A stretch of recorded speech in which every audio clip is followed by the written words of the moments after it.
Hey everybody! In light of recent discussions I've been seeing quite a bit throughout the internet, I've noticed a lot of people have been stressing this idea that hate gets you more money on YouTube. More particularly that people will go out of their way to manufacture their hate in order to make more money on YouTube, often being touted as rage baiters or grifters. Now, I think there is definitely a market for that. And I think if somebody was trying to find their niche and couldn't quite figure it out, and then they figured out that rage baiting and grifting is what works for them, then they probably took it and ran with it. For obvious reasons, many have accused me of doing that, but sure, fine. I don't want to waste my time arguing with you. But what I do want to do is actually talk about how much money people do make on YouTube. Sometimes you can Google it, sometimes you can ask somebody that you know and they'll let you know what the number is. But I think the best way to actually find out how much money somebody can make on YouTube is to make the money. So I myself have been monetized for, I don't know, a couple of years now, maybe 3 years. Actually, I think I got monetized a few months after Tears of the Kingdom came out, so it's been less than that. Up until I started doing daily videos in the end of 2024, I was making less than $7 a month. In December of 2024, that's when I started doing daily videos. My videos started going out in the algorithm more, channel started growing. I did that for 4 months. The channel grew over time. I found myself making $100, $200, close to $1,000 by the time we hit April. After April's Direct, that's when everybody started talking about how my channel blew up and how I gotta pay rent every month, and that's why I'm doing these rage bait videos. And well, to give you an idea of just how rich I've become now, in the past month, I've put in more hours, more effort, reached a point of diminishing returns to the point where in the past 28 days, I've made like a little over 2,000 bucks. I think it's $2,300. Now, depending on who you are, where you are, the type of life that you have, that $2,300 either sounds like a whole crap ton of money to you, or it sounds like peanuts. Now, I'm a father of a few children. We are a single income family, and obviously I have a full-time job. I'm an engineer. $2,300 is at best a decent side income, but it's only decent if it's passive. And YouTube, I'm putting in, based off of my most recent spreadsheet, roughly 150 hours in a month. That averages out to about 5 hours a day, but I do spend a little bit more time on weekends. So it's actually fewer hours worked during a regular Monday through Friday. Basically, I'll just skip all the math and cut straight to the point. The time I put into YouTube right now is the best it's ever been, and I'm making $15 an hour on it. Which again, it depends on what you're doing in your life. If you live at your mom's house and you're single, that probably sounds pretty cool. If you have a house and a family that depends on you, that is nothing. It's a waste of time by every metric. The other thing is the idea of how much money YouTubers actually make depends on what they're doing with their channel. So the amount of money you make per video kind of varies depending on lengths, but most channels that I would say are similar to mine, those that usually have 10 to 20 minute long videos, off of ad revenue, we're only making $3.50 to $4 for every 1,000 views. So if you're lucky, a 25,000 view video, that gets you $100. That's the ad revenue. The ad revenue is actually one of the least ways you can make money. Sponsorships, affiliate marketing, all that other stuff where you're selling something for somebody else on the channel, you get a lot more money from that stuff. So I myself have had only a single sponsored video, and that's by choice. I keep not doing sponsorships, and I might do one again soon, we'll see. I just feel like it kind of taints the video a bit, the same way that asking for people to like and subscribe and share and all that stuff is just weird for me. But in that video that I was sponsored, I did a lot of research on it before going into negotiations for how much money I should be getting, and to give you an idea, the going rate that people generally ask for is between $20 to $30 for every 1,000 views. So potentially up to 7 or 8 times as much money that you would have made off of the ad revenue,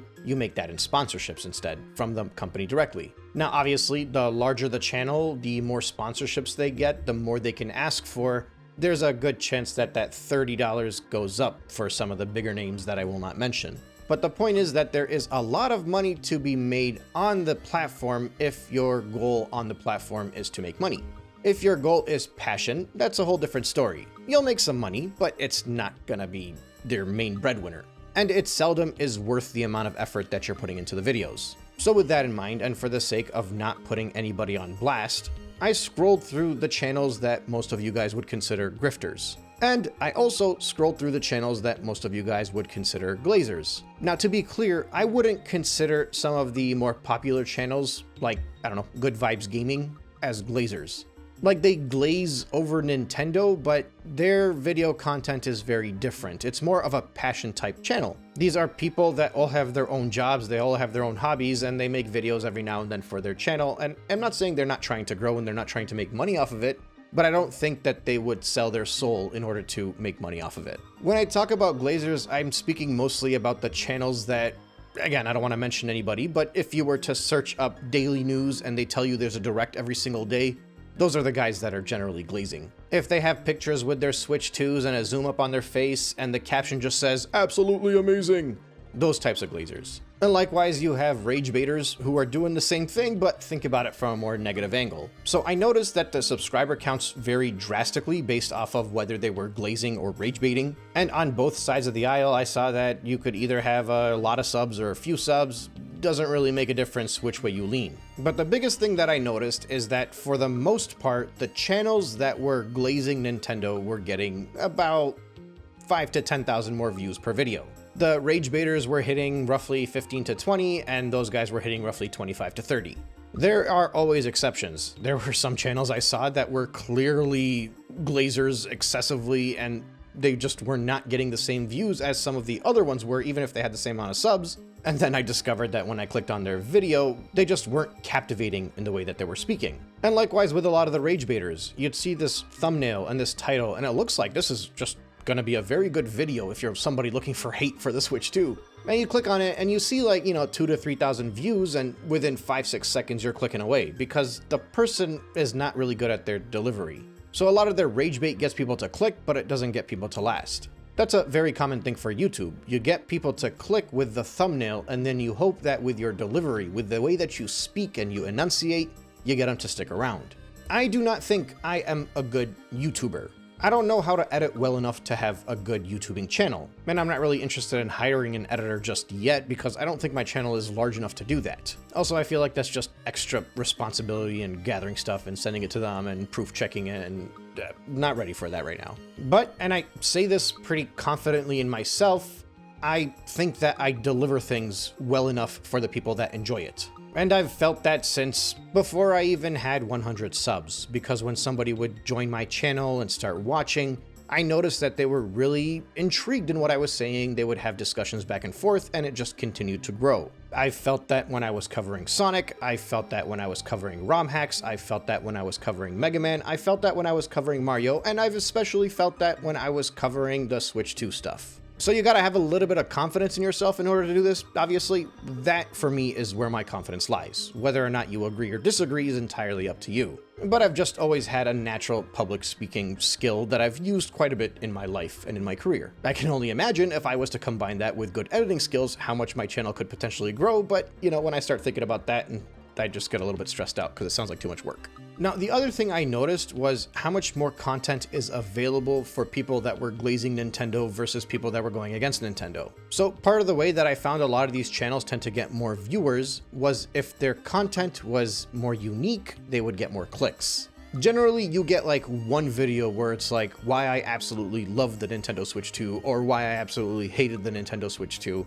But after that, you have to find a way to keep people coming back without just regurgitating the exact same thing over and over again. So like in my case, part of the reason people enjoy coming back here is because I always talk about new data and new sales numbers. A lot of the talking points get circular and the discussion gets circular, but I'm bringing in new points and new data that gets uploaded that day. I spend a lot of time researching on my videos, and if I was a good editor, I promise you I would be putting sources on there and highlighting things, and I just really suck at it. But I do always mention at least where I got my information, so people that are listening and viewing normally find it, and they correct me if I make mistakes. And usually, whenever somebody corrects me, they get a heart, and oftentimes I'll even pin that comment because I feel bad for making a mistake in my video. The issue is what some other rage baiters have been doing on these videos is if they don't have anything to talk about, the only thing they could actually do is review something Nintendo related because obviously they ended up buying the Switch 2. Now, again, not to mention names, but some of these rage baiters are openly, happily admitting that they're rage baiters basically, and they do it for the troll, quote unquote. And that's how they get around it. Others were massively hating on the Nintendo Switch 2, and then they just said, well, you know what, despite that, I'm still gonna buy this so I can cover it for you guys. And that's how they get around it. But again, what ends up happening is these people that were either rage baiting or these people that were over glazing are all doing the same thing. They're just grabbing doing the exact same reviews with the exact same games, talking about the exact same news. And normally it's like one of the bigger ones talk about it, and then they all have to make their video about it to give their opinion, which ends up being the same thing, just worded a little bit differently. And the best part is, because they are doing Nintendo Switch 2 stuff, they're getting the same offers and emails that I have been getting for accessories and for controllers and the like. So they're sponsoring these videos with the same material that I would have gotten, and they're making an extra 7 or 8 times as much in sponsorship money than they would in ad revenue. So what ends up happening is, when there's a review for Donkey Kong Bonanza, a Glazer, number one, gets the copy for free because Nintendo likes them. They probably even got their Switch 2s for free. Number two, they get their sponsorship and their affiliate money on top of it, because now they have accessories, they have things to sell, they have their own merch to sell. All of these things generate additional income, and normally that income is more than ad revenue. And then on top of all of that, you get the ad revenue. Because what happens is, when the rage baiters make a hate video, they don't normally get as many views anymore. Because if you actually told me this guy hates the Switch 2, went out of his way, bought the Switch 2, played the Switch 2, and then made a video at the Switch 2, I'm like, why am I even taking this guy's opinion? He gave money to Nintendo even though he said that he wouldn't, and it's not worth it. And even if he was upfront about the fact that he was going to buy the Switch 2, I still think it's a little bit hypocritical, and I'm not a fan of that. Basically, they're trying to have their cake and eat it too. They hate on the Switch 2 before it comes out, and then they buy the Switch 2 after it comes out, allowing content to continue before and after. And that's how they keep going with the flow. But since I see that, and so many other people see that, other viewers will see that, they do not want to watch their review of Donkey Kong Bonanza. Now, their videos will still get clicks, but oftentimes the people that clicking on those videos are the pro Nintendo people coming in to call them a grifter and then just click away quickly. So because the video is not getting as high as a view time, he's actually making less money on those videos. On the other hand, you have the Glazer, who has been defending Nintendo. So all of the people that want to see a defense of the game that they bought are much more likely to watch the reviews on their channel and be happy about the game and the device that they purchased, yielding many more views for their video versus the opposite guy. So those guys, those Glazers, leading up to the launch of the Switch 2, they find every minor detail of the Switch 2 and amplify it, make it seem like it's amazing because it gets people to click on it, and then they watch their videos and everybody's like, yeah, Switch 2. And then when the Switch 2 launches, they buy it, and then they make a video about how the sound it makes when you click the magnet on and take it off, and then how good the game looks and it's the best thing ever. All the while getting their membership money from you, adding more subs, getting a crap ton of sponsorships on these positive videos because people are looking for those videos specifically more than people are looking for the hate videos. And then as soon as they're done going through all of the reviews and they're starting to run out of material, they have to get you to click on things somehow. So they will put a thumbnail that just says big news, or big Switch 2 news, or this thing is crazy. Or in recent days, it's been direct. It's been recent for 2 months now, because every single day there's been a rumor that there's going to be a direct every week since the Switch 2 has come out. But people are still like, yeah, it's definitely coming next week. And it might come next week. But they've been saying that since the Switch 2 launched. The reason they are including that in the description, in the title, in the thumbnail is because they know it's gonna get you to click on it. Whether it's the big news, whether this thing is crazy, whether there's a direct. Their goal is to get you to click. And then what they do is, in the first 3 to 4 to 5 minutes of the video, they stall. They don't mention the reason they got you to click on the video. They kind of fumble around a bit, talk about something else, because the longer you click on the video, the longer you're on there, the more you're scrolling through it, that's more money and more watch hours that they're actually getting. So leading off with that information is actually poor for them, because they're like, okay, they saw the big thing they clicked for, now they're clicking away for the smaller news that is just being used to fluff out this video. Now, I'm guilty of that too. I start my videos off, I have a caption. Sometimes I don't even know what my title and my thumbnail are going to be while I'm making the video, but the reality is I have a lot to talk about. I pick one of the things that stick out to me, I make that relevant to the thumbnail or title, and I don't always cover it immediately. And people have called me out for that. They tell me, hey, like, I clicked on this video for this, and you're taking way too long to get to the point. So I'll often try to go out of my way to mention it as early as possible and then take care of the rest of the video, but I am very bad at that.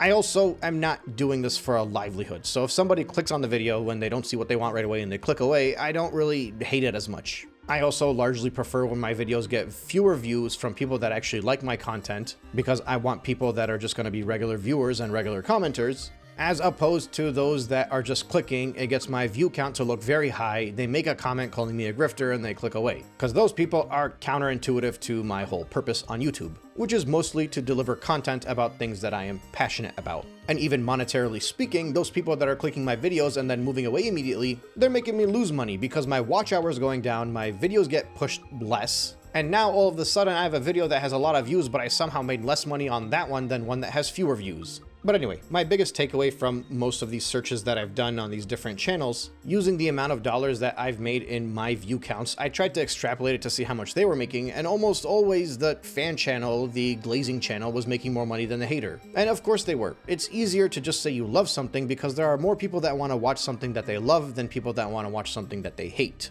My subscriber count has multiplied by something like 4 over the past 6 months, maybe more than that. And my money has barely doubled. And it's because I'm speaking out against the Switch 2. That's not sustainable. It's actually not a good way to make money. If I had given in and bought the Switch 2 as soon as it launched and just changed my channel and immediately was like, you know what guys, I was completely wrong. This thing is worth every penny.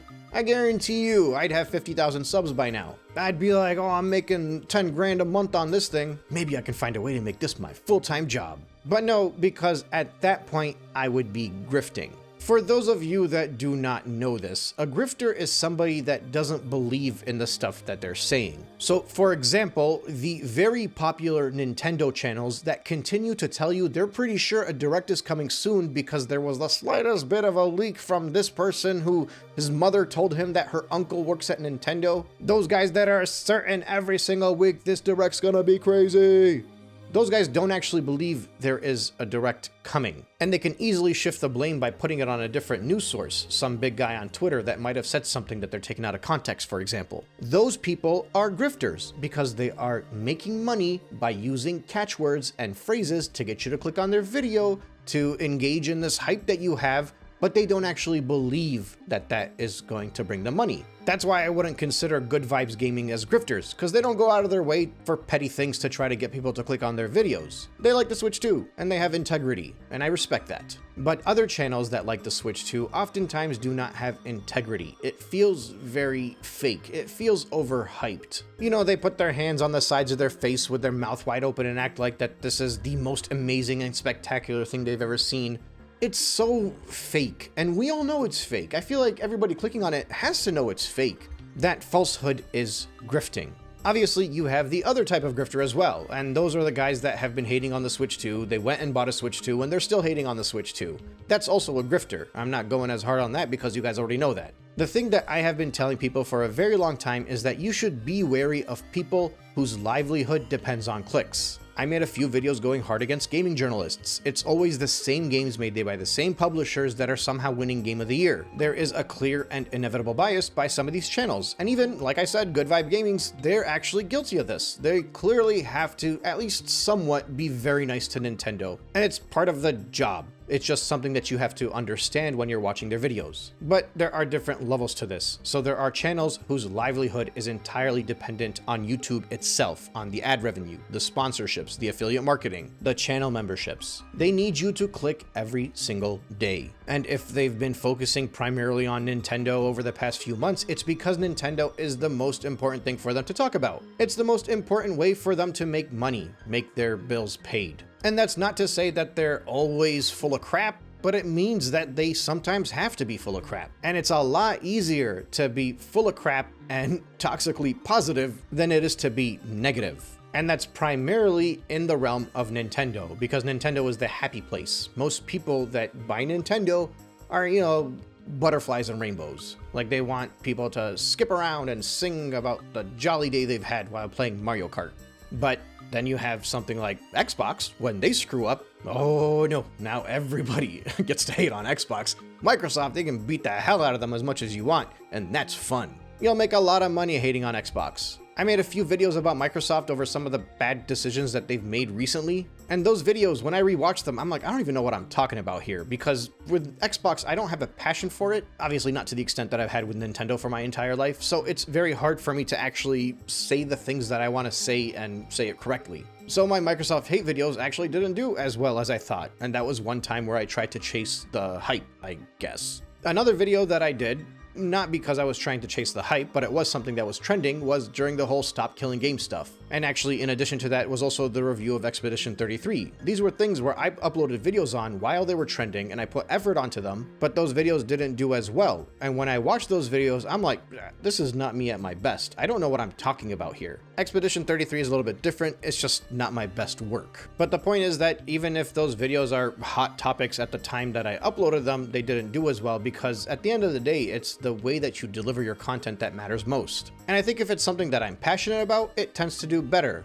I have my alternate channel, for example, NintenDeen Plus, where I'm still uploading retrospectives on there. I've uploaded like 3 long-form videos this month about 3D Mario games, and those videos are doing very well, and the dollars that I'm making on that channel is actually much higher than I'd expect based off of the amount of hours I'm putting in. I'm making more money on that than I am on my main channel if you're going based off an hourly basis. And that's because I'm speaking about something that I'm very passionate about, 3D Mario. And you know who else is also very passionate about 3D Mario? Nintendo fans. And there are a lot of them, and they're always looking for happiness. Again, as somebody that loves Nintendo games, but really doesn't like the company right now, I'm entirely convinced that the easiest way for me to make money and for my channel to grow is to just turn heel right now and start going pro Nintendo. Nintendo fans are happy. They'll come back and forgive me if I apologize in the correct way. I might lose a lot of PC guys, but you know, if it's all about the money, who cares? But that's the thing though, it's not about the money.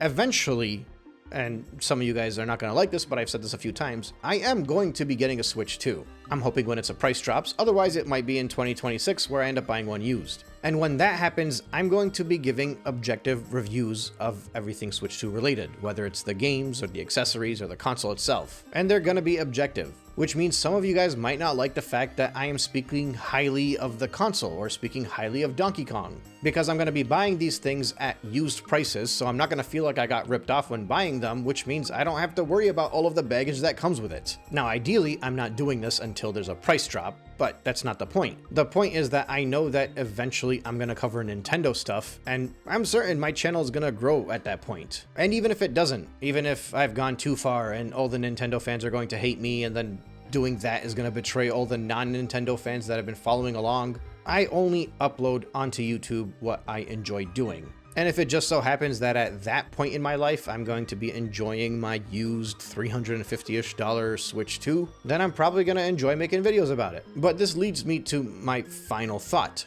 Am I a grifter? I've actually thought about this a lot, because a lot of people have been accusing me of being a grifter, and sometimes, you know, if enough people say something, you start to question yourself. Am I doing this strictly for some fame, for some money? Like, what exactly am I doing this for? And I don't think that I'm a grifter. I believe in everything that I'm saying. I'm not going against what my own belief system is. Am I a rage baiter? In that case, I'd say probably. I think my thumbnails are very rage baity, but my content is not quite as much. I don't know that I am intentionally rage baiting with my thumbnails, but they seem to cause a lot of rage. Sometimes I'm just trying to put something up there that is relevant to the topic in hopes that people will click on it, because that's the whole point of a thumbnail. And because my stuff is generally against the Switch 2, I think that creates a lot of rage, so by definition I'm rage baiting, I guess. But generally speaking, it's kind of like a thesis statement thumbnail, and then I'm actually going into it and delving deep into why I'm backing up what I'm saying on there. Is it clickbaity? Isn't every thumbnail technically clickbaity? The whole point is to put something up there to get people to click, and then hopefully that you can keep them engaged long enough to watch the whole video. But I guess if it makes people happy,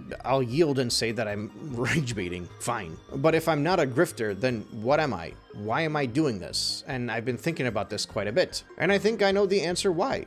I am actually a sad little man. I'm pathetic. I am a grown dude that is so passionate about the video games he grew up playing, and so passionate about the company that made those video games, that I am willing to track every single detail of all of the sales about that company that now feels like he's been betrayed by them, in hopes that a backlash occurs to make that company treat us better. It's sad. I am a child. I'm whining because the company that I love feels like they just are doing me wrong. In what world would I not get bullied for what I'm doing in real life outside of 2025? The reason I do this online is the same reason why I started the channel in the first place, because I'm so nerdy about Nintendo. And every single time I've ever played a Nintendo game, I've tried to discuss it with my friends, my cousins, my family, even people that own Nintendo consoles who I know in real life. And it's always just like a wall of text of me talking about how great Mario Sunshine's Blue Coin Challenge was, with 0 replies. So I made this channel because I know that if I'm this nerdy and I'm this weird, there are bound to be a lot of other nerdy weirdos out there ready to listen to the same stuff that I want to talk about. Like, who am I gonna text and be like, yo man, the Switch 2 sales counts are a little bit lower this week and it's probably because Nintendo decided to allocate some for bananas as a launch. Are you kidding me? I would never get invited to another family function again if I did that with my cousins next time. But over here it's awesome. I get people that agree with me, people that disagree with me, people that know what they're talking about more than I do, and people that have absolutely no idea what they're talking about and they think they do. There is passion coming back to me at the same rate in which I'm putting it out to you guys, and that's why I do this. And it's not just the commenters, those of you out there listening to me right now while you're driving on your way home from work, those of you that have me playing on your second monitor while you're doing something else. You guys clearly have a passion for this topic. Either you agree with me or you disagree with me. Especially, 25 minutes into a video and you're still listening to it, so clearly I'm doing something that's keeping your ears perked. There is nobody in real life, in my closest family of friends, that would let me go on for this long about Nintendo. Whether it's for the good, for the bad, for anything. And I don't know, something like that is kind of beautiful. If I was not an emotionally constipated millennial that was raised to believe that men shouldn't have feelings, I might have a tear in my eye right now. Because YouTube is my outlet, it's my passion, and that's what I do it for. Clicks or no clicks are irrelevant, but what I have noticed fairly consistently from the first day that I made this channel, the more heart that I've put into my videos, the more I've seen them perform better. I made a 2.5 hour Sonic 06 review that was pretty much glazing Sonic 06, believe it or not. This was uploaded last year. I made a video praising Shadow the Hedgehog. In comparison to all of the other videos that I had done in the Sonic series leading up to that, they completely outperformed those ones. I had a video with Sonic Adventure 2 that did similarly. And it's because when I did those videos, I was very passionate about what I was saying. And I had a lot of people in the comments who disagreed with a lot of the things I said. And a lot of people were saying that I was just trying to shake things up by going against the grain. But I was passionate. Even more recently, when I was doing the Mario stuff. Look, Mario Galaxy is just not my favorite 3D Mario. I've learned that recently. It's very boring and it's very easy. Galaxy 2 is significantly better, and I just don't understand how people can be like, oh, the vibes and the aura of Galaxy 1 make it better. That game has like no platforming in it. But Galaxy 2, which is toned down on the whole story and it doesn't have Rosalina and the Comet Observatory and all that stuff, people are hating it now, even though objectively it is a better platformer and I play Mario because it's a platformer. Like, that's the kind of nerdy stuff that I want to talk about, and I want people to push me back if they disagree, and I want people to tell me why they agree. That's why I do this. But what I don't do it for, not yet at least, is the money. I actually have a Patreon, I have a channel membership. Both of those are always linked in my description, but I try to avoid saying that in my video because I don't believe I'm offering you guys anything by clicking on it. In the past, I made those because I was offering early access. When I stopped offering early access, I'm like, you know what? I'll just put the link there in case somebody really likes what I'm saying. But otherwise, what am I gonna tell them? Hey, if you feel like supporting me, give me $1. No, it's okay. Keep your dollar. Watch my video if you like it, and don't watch it if you don't like it. Well, just keep it at that. That's a good agreement, I think. Anyway, I think I'm gonna start reaching the point of rambling soon, so let me close this out before it gets too long, even though it's probably already too long. But look, my conclusion through all of this is that there are a lot of people that are doing this strictly for the money, and they're being very dishonest, and they're on both sides of the thing. But the guys that are glazing Nintendo, and they're over glazing to the point where there's always a new rumor and always new massive news and everything's always huge, if you look at their view counts, in general, they're doing better, which ultimately means they're making a lot more money by pretending that something is huge and more exciting than it actually is, as opposed to the other guys that are pretending that something is doom and gloom more than it really realistically is. Based off of my quick calculations, the Glazers that are at roughly 150,000+ subs, who are getting roughly 40,000 views every video, they're making between $5,000 and $6,000 just off ad revenue alone. And on the opposite side of it, the doom and gloom guys that are coming up whenever you search for Rage Braiders, their view count is like 2/3 of what the positive Glazer is getting, so it's close to like $4,000 a month. But at the end of the day, if they don't believe in what they're saying, which I am pretty sure most of these folks don't, whether they're Glazers or Rage Baiters or haters or lovers, then they are grifters.